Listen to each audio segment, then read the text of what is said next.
মানবতা বিরোধী অপরাধের অভিযোগে মৃত্যুদণ্ডপ্রাপ্ত জামাত নেতা এটিএম আজহারকে খালাস দিলেন আপিল বিভাগ। এই রায়ের জন্য আমরা সর্বপ্রথম আল্লাহর শুকরিয়া আদায় করছি। আজহারুল ইসলাম পূর্ণাঙ্গভাবে খালাস পেয়েছে। আজ বলা হচ্ছে সেনা প্রধানের সঙ্গে জামাতের নেতাদের বৈঠক। আসসালামু আলাইকুম ভিউয়ার্স, দেশ ও দেশের বাহির থেকে যারা আমার ভিডিওটি প্লে করেছেন জানাচ্ছি আন্তরিক শুভেচ্ছা ও অভিনন্দন। আশা করি সবাই ভালো আছেন, সুস্থ আছেন, আলহামদুলিল্লাহ। তো ভিউয়ার্স, বিগত 15 বছর ফ্যাসিস্ট শেখ হাসিনা অবৈধ ও মিথ্যা মামলায় হাজার হাজার জামাত নেতা কর্মীদেরকে ফাঁসিতে ঝুলিয়ে দুনিয়া থেকে বিদায় দিয়েছেন। এদিকে যারা তার রোশানল থেকে বেঁচে এই অন্তর্বর্তী সরকারের আমলে তারা কারাগারে ফাঁসির নির্দেশনা অবস্থায় ছিলেন, তারা এখন বেকসুর খালাস পেয়ে তাদের বিরুদ্ধে আদালত কোনো সংশ্লিষ্টতার প্রমাণ না পাওয়ায় তাদেরকে বেকসুর খালাস দিতে বাধ্য হচ্ছে। যাদেরকে শেখ হাসিনা ফাঁসির কাস্টডি পর্যন্ত নিয়ে যে রেখেছিল, যে কোনো সময় তাদেরকে শেষ করে দিত। ঠিক তার ভিতরেই জামাতের ঊর্ধ্বতন একজন নেতা এটিএম আজহারকে খালাস দিয়েছে আজ বিচার বিভাগ। আসুন সর্বশেষ তার খালাস এবং তার মিথ্যা মামলা সম্পর্কে বিস্তারিত তথ্য জানবো রিপোর্টে। ভিডিওতে যাওয়ার আগে ছোট রিকোয়েস্ট করব, যারা এখনো চ্যানেলটি সাবস্ক্রাইব করেননি সকল আপডেট সবার আগে জানতে অবশ্যই চ্যানেলটি সাবস্ক্রাইব করে পাশে রাখবেন। দর্শক আসুন স্ক্রিনে। এটিএম আজহারুল ইসলাম পূর্ণাঙ্গভাবে খালাস পেয়েছে আজ। তার উপরে আনীত সকল অভিযোগ মিথ্যা প্রমাণিত হয়েছে। মৃত্যুদণ্ড থেকে এখন তিনি খালাস পেয়ে স্বাধীন বাংলাদেশে আজ দিনের মধ্যেই হয়তো তিনি বের হতে পারবেন বলে আমার বিশ্বাস। আদালতে প্রমাণিত হয়েছে আওয়ামী লীগের আনীত সকল অভিযোগ মিথ্যা এবং তার উপরে যে যুদ্ধাপরাধের নাটক সাজানো হয়েছিল, এই নাটকগুলো সব ছিল শেখ হাসিনার এবং একটি বিদেশি রাষ্ট্রের পরিকল্পনায় বানানো নাটক। বাংলাদেশের রাজনৈতিক ইতিহাসে সবচাইতে যদি মিথ্যা কোনো কিছু থেকে থাকে সেটা হচ্ছে 2013 সালে সৃষ্টকৃত এই শাহবাগীদের মঞ্চ তৈরি করে একটি দলের শীর্ষস্থানীয় প্রায় 11 জন মানুষকে জেলের মধ্যে বন্দি করে কাউকে ফাঁসির মঞ্চে ফাঁসি দেওয়া, কাউকে জেলের মধ্যেই হত্যা করা। আপনারা জানেন শুধু তারাই নয়, বিএনপি নেতা জনাব সালাউদ্দিন কাদের চৌধুরী সহ এ ধরনের বহু মানুষের উপরে অত্যাচার করেছে, নির্যাতন করেছে, মিথ্যা মামলা দিয়ে তারা তাদেরকে হত্যা করেছে। আজ প্রমাণিত হয়েছে আদালতের সেই রায়গুলো ছিল সম্পূর্ণ অন্যায়, নির্দয় এবং নিষ্ঠুরতার চূড়ান্ত পর্যায়ে। প্রিয় বন্ধুরা আমার, আজ আমার আনন্দের দিন। আজ সত্যি আমি আনন্দিত।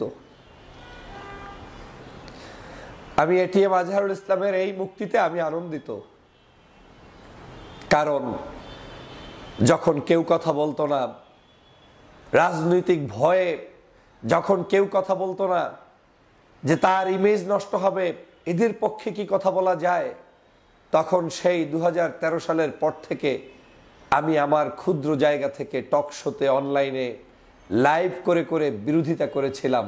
আমার কেন জানি বিশ্বাস হচ্ছিল না যে এই মানুষগুলো এই অপরাধ করতে পারে না। আমার বিশ্বাস হয়নি যে দেলোয়ার হোসেন সাঈদী সাহেবকে আর ওই লক্ষ মা বোনকে তিনি ধর্ষণ করবেন, এ বিশ্বাস আমার কোনোদিনই জন্মেনি। আমার জন্মেনি সাঈদী, নিজামী, কাদের মোল্লা, আলী হাসান মুজাহিদ, এটিএম আজহার, কামরুজ্জামান, এইভাবে করে আপনার গোলাম আজম সাহেব, সালাউদ্দিন কাদের চৌধুরী, এই মানুষগুলো, মীর কাসেম আলী, তারা কখনোই এই অপরাধের সাথে সম্পৃক্ত হতে পারে না।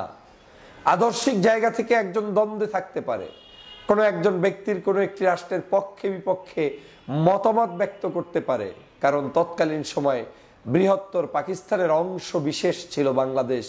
আর সেই জায়গা থেকে হয়তো কেউ কেউ মনে করতে পারতো যে আমার মতামত এটা ভালো হয়।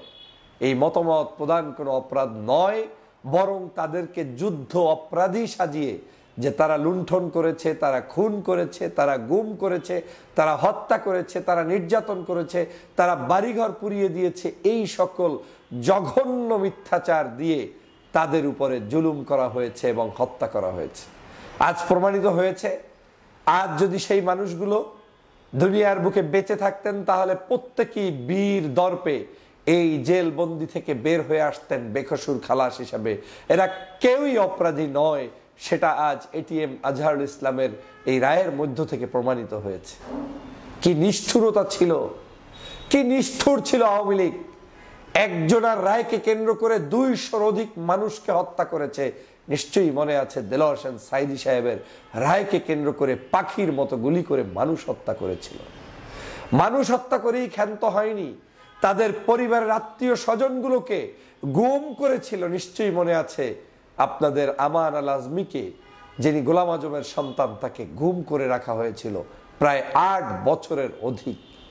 মীর কাশেম আলীর সন্তান ব্যারিস্টার আরমানকে গুম করে রাখা হয়েছিল প্রায় 8 বছরের অধিক।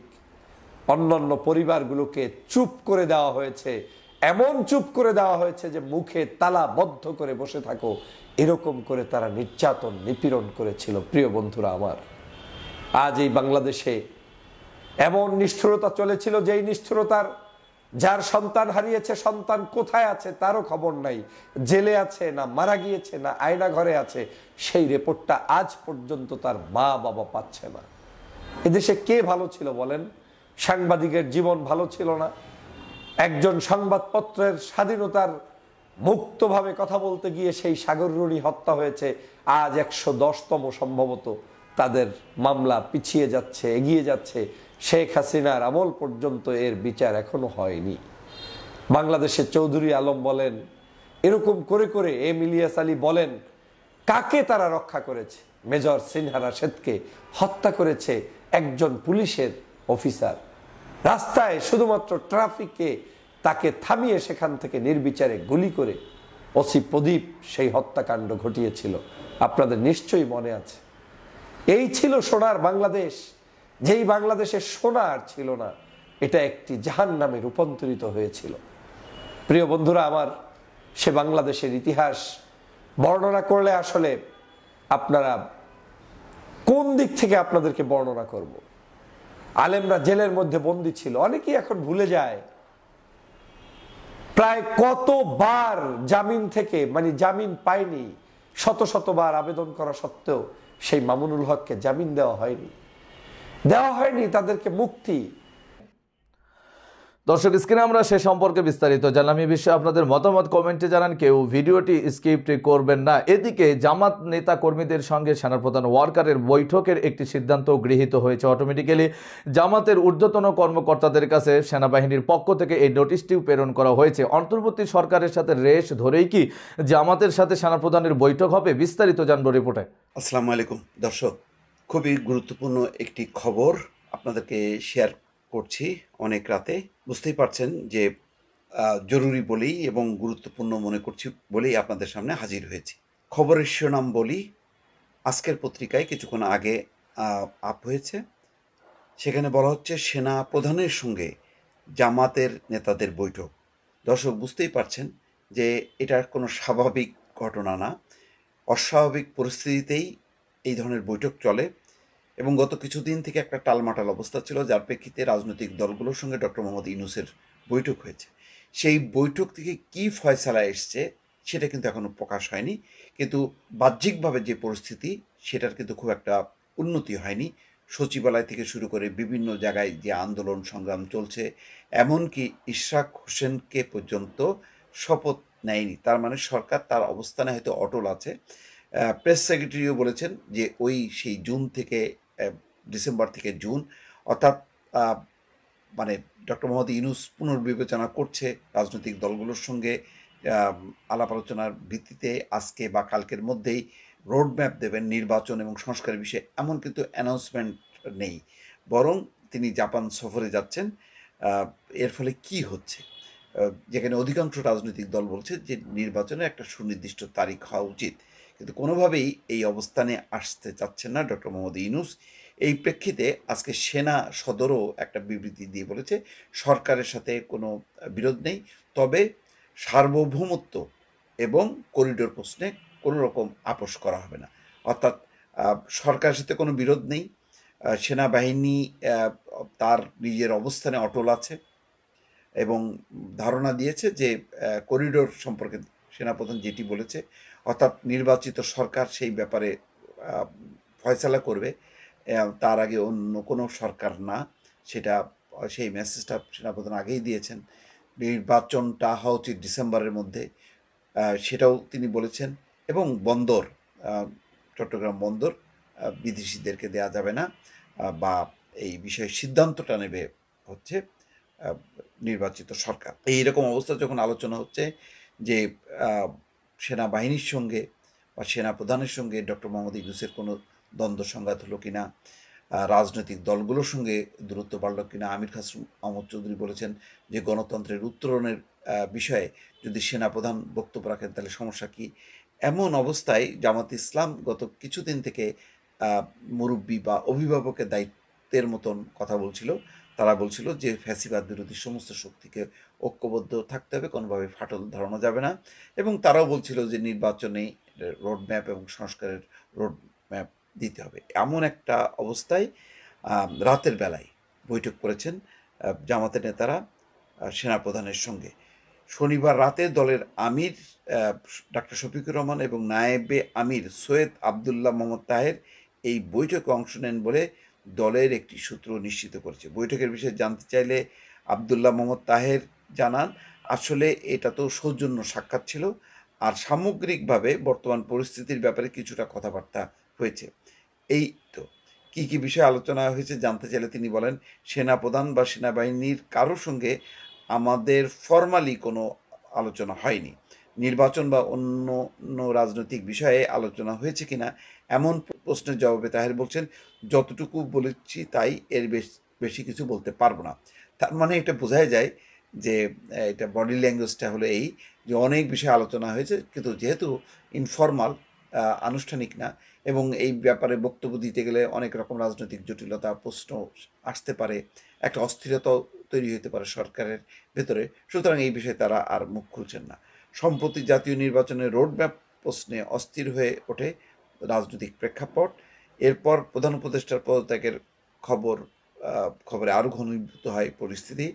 এমন প্রেক্ষাপটে সর্বদলীয় বৈঠকের দাবি করেছিলেন জামাতের আমির শফিকুর রহমান। শফিকুর রহমানই কিন্তু বারবার বলছিলেন এবং তিনি আহ্বান জানাচ্ছিলেন সরকারের প্রতি যাতে সর্বদলীয় বৈঠক হয়। শেষে সরকার নিজের থেকে না, অর্থাৎ ডাক্তার শফিকুর রহমানের আহ্বানের প্রেক্ষিতে বৈঠকটি করে এবং বৈঠকের খোলামেলা আলোচনা হয়েছে, খুব হৃদ্যতাপূর্ণ আলোচনাই হয়েছে, কিন্তু তার থেকে কী দাবি মানলেন না সেই বিষয়টা কিন্তু স্পষ্ট হয়নি। তো এখন রাতের বেলায় নিঃসন্দেহে এমন কোনো পরিস্থিতি উদ্ভব হয়েছে যার কারণে হয়তো পরিস্থিতি সামাল দিতে জামাত নেতারা কথা বলেছেন, অর্থাৎ সব পক্ষের সঙ্গে কথা বলে হয়তো মধ্যস্থতা করার চেষ্টা করছেন, অথবা কোনো রাজনৈতিক কোনো পরিকল্পনা আছে কি না, ভিন্ন কোনো কিছু। অনেকে বলছেন যে সর্বদলীয় সরকার হতে পারে, নির্বাচন দ্রুত হতে পারে, এমন কথাবার্তাও হচ্ছে। এখন কোন পক্ষ থেকে কিভাবে হচ্ছে বিষয় কিন্তু এখনও পরিষ্কার হয়নি। সেজন্য অনেকেই বলছেন যে আলোচনা হয়েছে কিন্তু অনিশ্চয়তাটা কিন্তু দূর হয়নি। রাতের বেলায় এই বৈঠকের পর নিশ্চয়ই আগামীকাল আরও দর্শক আপনাদেরকে জানাবো, আপডেট জানানোর চেষ্টা করব যে বৈঠকের বিস্তারিত দিক কী কী ছিল। ভালো থাকবেন, আল্লাহ হাফেজ। দর্শক, স্ক্রিনে আমরা সে সম্পর্কে বিস্তারিত জানলাম। সো ভিডিও এই পর্যন্ত। ভালো লাগলে লাইক অ্যান্ড কমেন্ট করবেন। দেশের সকল আপডেট সবার আগে জানতে অবশ্যই চ্যানেলটি সাবস্ক্রাইব করে পাশে রাখবেন। দেখা হবে পরবর্তী ভিডিওতে ইনশাআল্লাহ। আসসালামু আলাইকুম ওয়া রাহমাতুল্লাহ।